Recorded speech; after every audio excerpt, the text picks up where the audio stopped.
Hello friends, welcome back to our channel. இன்றைக்கி நம்ம பார்க்க போகிற ரெசிபி பார்த்தோன்னே உங்களுக்கு தெரிஞ்சிருக்கும். மட்டன் கிரேவி தான். நீங்கள் கேட்கலாம், என்னடா எல்லாரும் பொதுவாக மட்டன் கிரேவி செய்வோம், தெரியும் தானே இது அப்படின்ட்டு. ஆனால் நம்ம எப்போவும் செய்கிற மெத்தடில் இல்லாமல் கொஞ்சம் புதுசாக வித்தியாசமான மெத்தடில் ட்ரை பண்ணியிருக்கேன்.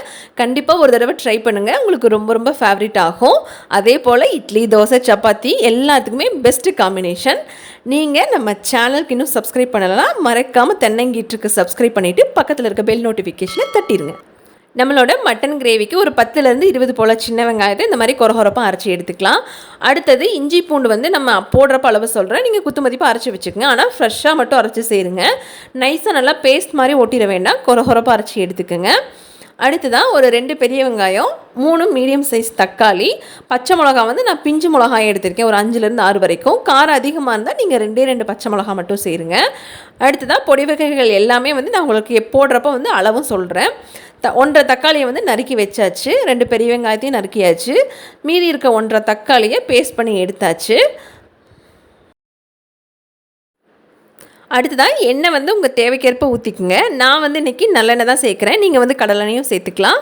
ஒரே ஒரு ஏலக்காய் தாளிப்புக்கு, பிரிஞ்சி இலை ஒன்று, 2 கிராம்பு மட்டும் சேர்த்துக்கிறேன்.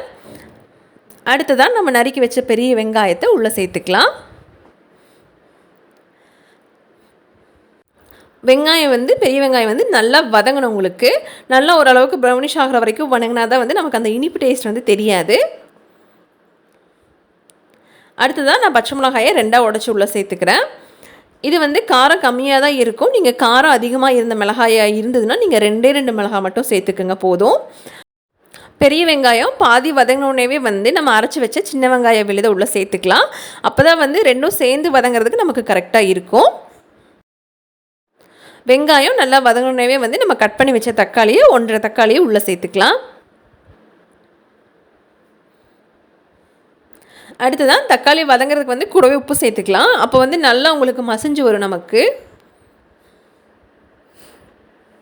கூடவே அரைச்சி வச்ச தக்காளி பேஸ்ட்டையும் சேர்த்துக்கலாம். ரெண்டும் சேர்ந்து வதங்குறப்போ நமக்கு கரெக்டாக இருக்கும். எண்ணெய் லைட்டாக பிரிஞ்சு வர ஆரம்பிக்கும் போதே இஞ்சி பூண்டு பேஸ்ட்டை சேர்த்துக்கலாம். நான் இன்றைக்கி 1.5 டேபிள் ஸ்பூன் போல் இஞ்சி பூண்டு பேஸ்ட்டு சேர்க்குறேன். இஞ்சி பூண்டு பேஸ்ட் கொஞ்சம் தாராளமாக சேருங்க, அப்போ தான் நமக்கு ஃப்ளேவர் நல்லாவே கிடைக்கும். எப்பவும் போல் இஞ்சி பூண்டு பச்சை வாசம் போனதுக்கப்புறமா நம்ம மசாலா ஐட்டம்லாம் சேர்க்க ஆரம்பிச்சிடலாம். நல்லா இந்த மாதிரி தொக்கு பதத்துக்கு சுருண்டு வரும். அதுக்கப்புறமா நம்ம மசாலா ஐட்டம் சேர்க்க ஆரம்பிக்கலாம். 1 டேபிள் ஸ்பூன் மல்லித்தூள். அடுத்ததான் 1 டேபிள் ஸ்பூன் போல் கறி மசாலா பவுடர் சேர்த்துக்கலாம். 1 டேபிள் ஸ்பூன் மிளகாத்தூள். 1/4 டீஸ்பூன் மஞ்சத்தூள். அடுத்ததான் 1/2 டேபிள் ஸ்பூன் போல் பிரியாணி மசாலா நான் இன்றைக்கி சேர்த்துக்கிறேன். இது இல்லைன்னா நீங்கள் கரம் மசாலாவும் சேர்த்துக்கலாம். கறி மசாலா ரெசிபி வீடியோவும் பிரியாணி மசாலா ரெசிபி வீடியோவும் நான் கீழே லிங்க்கில் ஆட் பண்ணுறேன். உங்களுக்கு வீடியோ வேணும்னா மறக்காமல் செக் பண்ணுங்கள். ரெசிபி வேணும்னா இந்த மாதிரி நம்ம சேர்த்த மசாலா எல்லாமே இந்த மாதிரி சுருண்டு தொக்கு பதத்துக்கு வந்ததுக்கப்புறமா நம்ம மட்டன் சேர்த்துக்கலாம். அடுத்ததான் நான் இன்றைக்கி ஒரு 1/2 கிலோ மட்டனை நல்லா கழுவி சுத்தம் பண்ணி எடுத்து வச்சுருக்கேன். இப்போ மட்டனை உள்ளே சேர்த்துக்கலாம்.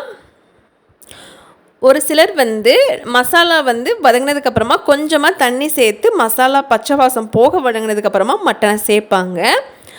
ஆனால் அந்த மாதிரி நீங்கள் வதக்காமல் இந்த மாதிரி ட்ரை மசாலாவோடவே மட்டனை சேர்த்து வதக்கிறப்போ அதோட ஃப்ளேவர் ரொம்ப ரொம்ப அட்டகாசமாக இருக்கும். ஒரு 4லேருந்து 5 நிமிஷம் நல்லா அந்த கறியில் இருக்க தண்ணி பிரிஞ்சு வர வரைக்கும் மசாலாவோட மிக்ஸ் ஆகிற வரைக்கும் நல்லா வதக்குங்க. அதுக்கப்புறமா தண்ணி சேர்த்துக்கலாம். நான் இன்றைக்கி ஓரளவுக்கு செமி கிரேவி மாதிரி தான் வைக்கிறேன்.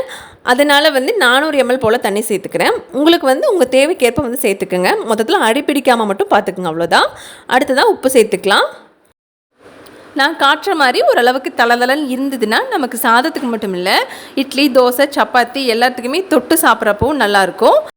ஒரு 5லேருந்து 6 விசில் வைக்கிறப்போ இன்னும் கொஞ்சம் திக்காகும் நமக்கு குழம்பு கிரேவி. நான் இன்றைக்கி ஒரு 6 விசில் வரைக்கும் வைக்க போகிறேன். அடுத்ததாக ஒரு 5 நிமிஷம் சிம்மில் வைக்கிறப்போ எண்ணெய் நல்லா மேலால் பிரிஞ்சு வந்திருக்கும். பெரும்பாலும் எல்லாத்துக்கும் ஹோட்டல் சாப்பாடு பிடிக்க காரணமே அதோட ப்ரெசன்டேஷன் தான். பார்க்கவே நமக்கு சாப்பிடணும் போல் தோணும். அதுக்கு இது வந்து குறைஞ்சதே கிடையாது.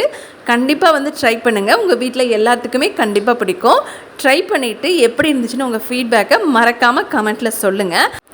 கடைசியாக போனஸாக ஒரு டிப் என்னென்னா, இதவே வந்து நம்ம பிரியாணி ஆக்கிடலாம். அதாவது அரிசி சேர்த்து அதுக்களவாக தண்ணி சேர்த்ததுக்கப்புறமா மல்லி இலை, புதினா இலை, நெய், இவ்வளோ தான்.